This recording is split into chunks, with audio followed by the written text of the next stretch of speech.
तो आज बच्चों मैं बताने लगी हूँ सेल क्या है।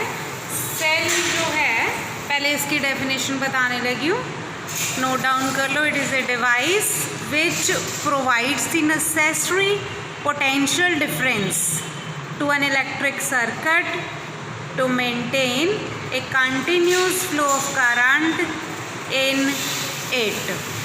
यानी ये पोटेंशियल डिफरेंस प्रोवाइड करता है सर्किट में। तो मैंने इसका सिंबल जो है वो लिखा है, दो लाइन्स ड्रॉ की हैं, एक लॉन्गर लाइन है, एक शॉर्टर लाइन है।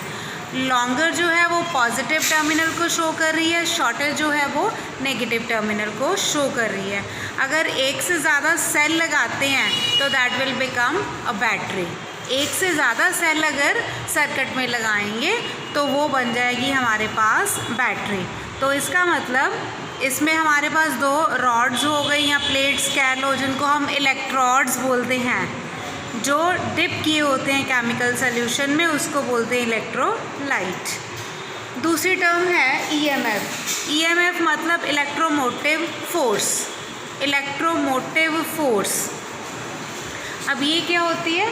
Potential difference between the terminals of a cell in an open circuit.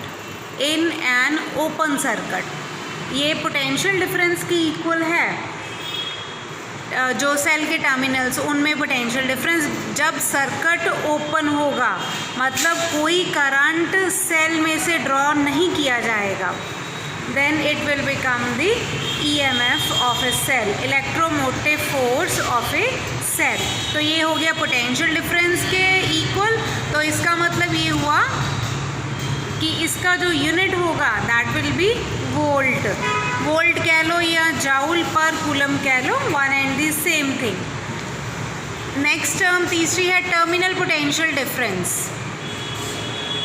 जो पोटेंशियल डिफरेंस सेल के टर्मिनल्स में होगा बट इन क्लोज्ड सर्किट, अब सर्किट क्लोज्ड होगा, then potential difference is called terminal potential difference. अगर open होगा तो EMF के इक्वल, अगर सर्किट क्लोज्ड होगा then potential difference between the terminals of a cell is called terminal potential difference.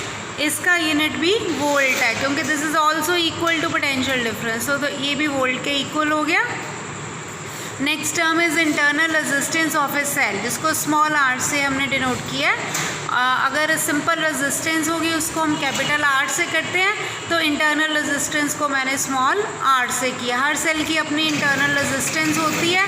देखो मैंने सिंबल में शो किया है, ई जो हो गई, दो लाइन्स ड्रॉ की, ये पोटेंशियल डिफरेंस सेल के लिए हमने रिप्रेजेंट किया, और साथ ही मैंने रेजिस्टेंस उसकी शो की हुई है, that small r, that is internal resistance of a cell.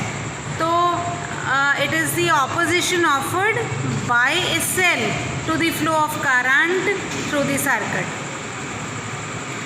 तो ऐसा यूनिट इसके भी वही हो गए, ओम हो गए।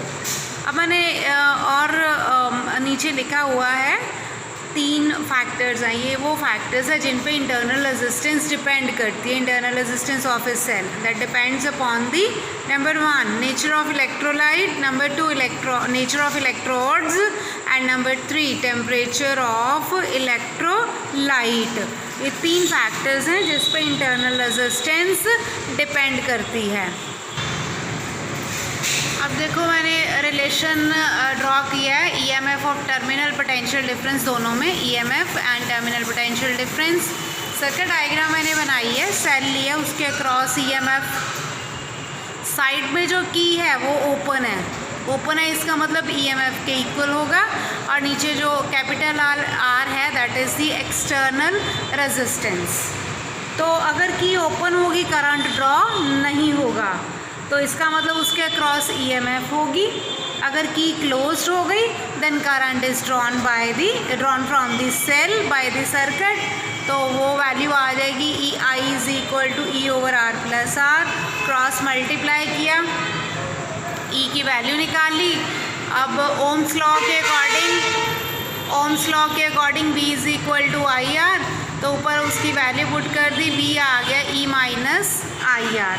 अब इस इक्वेशन से क्या पता चलता है कि टर्मिनल पोटेंशियल डिफरेंस जो सेल की होती है that is always less than the EMF of the cell.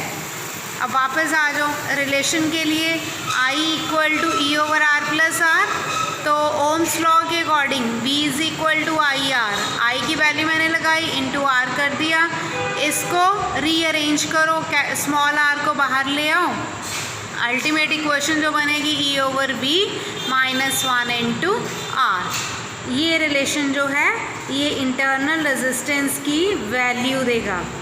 Small R जो है इंटरनल जो रेजिस्टेंस है सेल की उसकी वैल्यू देगा।